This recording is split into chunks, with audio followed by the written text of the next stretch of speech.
Ահա ժամանեց Հանրապետության երրորդ նախագահ Սերժ Սարգսյանը։ Նախագահ թեև հարիք ունեցել եք երկար հարցազրույց Վերջին մեղադրանքի մասին, պարոն նախագահ, այս վերջին։ Բաղդասարը խնդրեմ նաև անդրադառնալ Դիմաց Հայաստան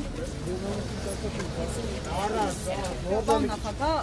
կսպասեիք, որ ձեր հարցազրույցը այդքան մեծ ռեզոնանս կառաջացներ եւ մարդիկ օրինակ գիշերները քուն չէին գա եւ առավոտյան ստատուսներով կարձականքեին։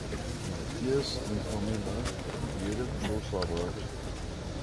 շատ երկար հարցազրույց հանգիստ առանց բացիկների պատասխանել եմ ինչպես Մարիկ Սամսոնյան, որպես Աղաբելյանը, այնպես էլ մեր հայրենակիցների շատ հարցեր։ Թույլ տվեք, ունեմ 3-4 օրեր ծանոթանամ արձագանքներին, նոր բոլոր ձեր հարցերին կպատասխանեն ինչպես միշտ։ Բայց առավոտ Կանուխ Փաշինյանը արդեն արձագանքել էր ձեզ հենց հարցազրույցի հաջորդ օրը։ Բայց ամեն մարդու պրոբլեմը չի։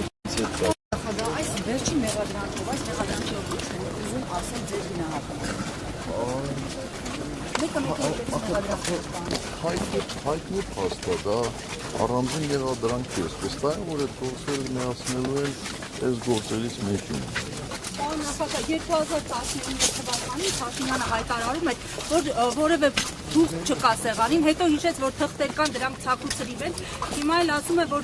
այսպես հետ չներվեք, գտնելու եւ սքան է անելու, տարիներ շարունակ սքանը չկա։ Կարևորը այդ չի, կարևորն է, որ կարողացանք կորզել բոնե խոստում, բանակցային փաստաթղթերը հրապարակելու։ Տեսնենք։ Շնորհակալ եմ։ Ես մի հարցեր եմ, իշխանությունը ձեզ մեղադրում են նրա մեջ, որ դուք եւ Ադրբեջանի իշխանությունները միևնույն մեղադրանքները քննեցին իշխանության հարցերին եւ այլն։ Ինչի